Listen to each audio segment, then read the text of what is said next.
Oh, the joys of dealing with office politics. Well, I have news for you. There's actually no such thing. But I want to give a special shout out to Roma Publico for asking about how we can deal with office politics. Thank you very much, Roma. Please keep watching and I'll tell you exactly why there isn't and what we can do as a result of understanding that there isn't any office politics. Hi, my name is Shawn Sommerkamp and this is Motivationeer Christian Coaching.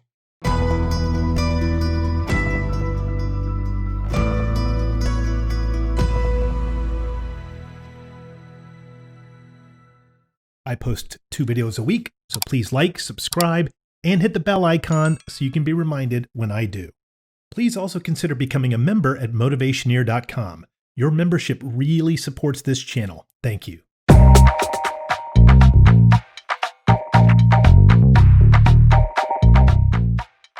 Okay, so let's get down to kind of the brass tacks of it. Lots of people watch what other people are doing in the workplace, behaving the ways that they behave, making choices. Maybe we look at it as stepping on people's toes to get ahead, pushing people down, talking behind their back, undermining them, and we look at this as office politics. In fact, we label it as office politics. Here's the thing.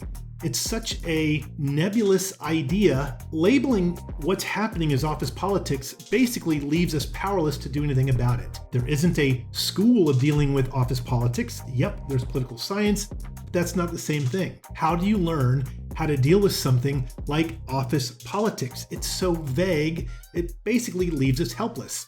In fact, I've heard many people say, I don't even want to get promoted. I'm just not good at dealing with office politics. There's no way I'm going to ever learn how. Just forget it. I'm happy just where I'm at. And they stop aspiring to greater things because they think there's this secret school of learning how to maneuver an organization successfully, most of the time selfishly, in order to get ahead. So let's start with this idea that there is no office politics. And the reason why I want you to believe that is because it's something else that's happening. What's happening is you're watching someone's behavior based on their core values, their behavioral traits, and their personality traits. That's why people do what they do. We value something, other people value different things.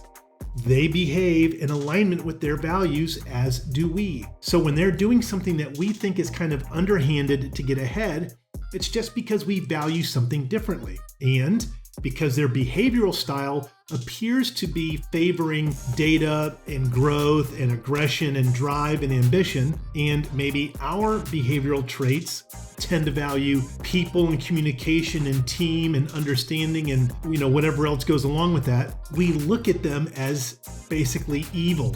They must be acting in a way that's selfish just because they want to get ahead. Why else would someone do the things that they're doing? Well, they're doing the things that they're doing because that's part of their personality. It's part of their core values, who they are. It's part of their behavioral traits.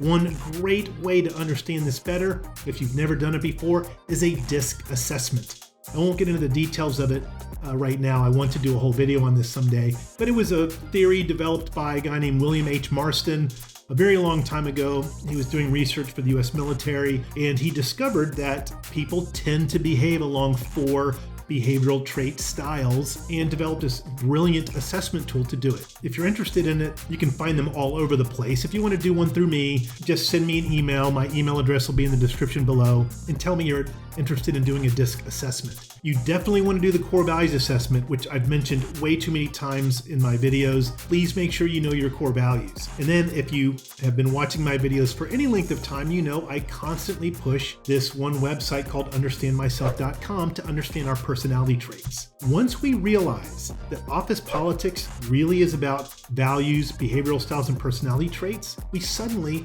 have the room to learn how to adapt to other people's ways of behavior. It's no longer this nebulous, secretive, backroom society that doesn't exist. It's a tangible thing. They behave the way they behave because God designed them that way. Yes, in the world, people can be very selfish, certainly can be very greedy. There's not a lot we can do about that, except for just making the decision to say, you know what, I'm not going to label that any longer as office politics, because that's not what it is. That is greed.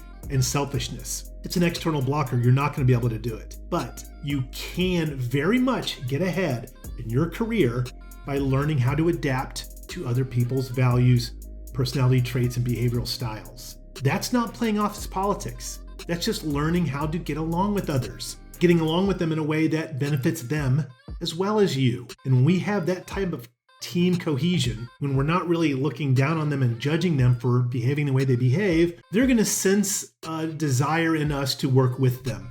And that does help further along our agenda, if I can say it like that. It'll help support our aspirations. So from this point forward, if you would be willing to do it, just make the decision to vanquish that word forever from your dialogue. These two words, office politics, they don't exist. Let's learn how to adapt to other people's ways of behavior. And in doing so, not only will we get along much better with them, we'll enjoy our journey to the top in a more fulfilling way.